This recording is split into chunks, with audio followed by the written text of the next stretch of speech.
What's up, neighbors? It's Jeremiah Guerrero. Let's talk about online gambling. Here we go.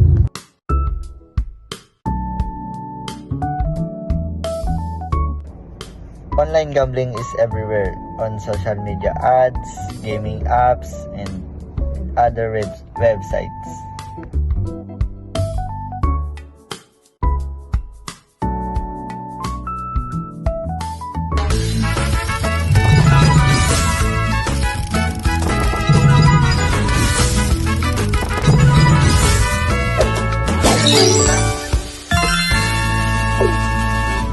But those platforms are designed to make you spend more, not to win more.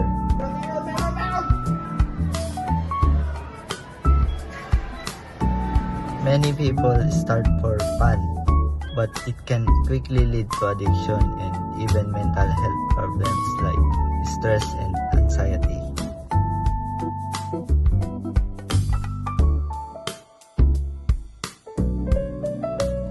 Some even lose relationship and saving chasing a win that may never come. If you or someone you know is struggling, remember help is always available.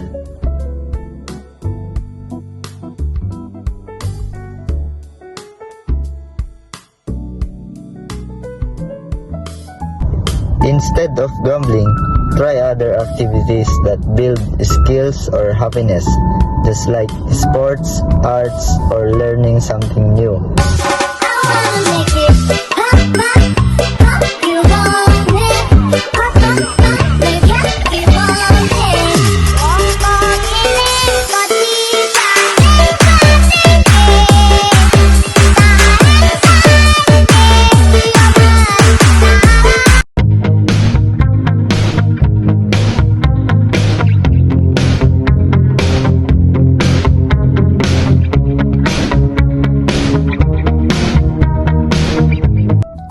Don't let online gambling take control of your life.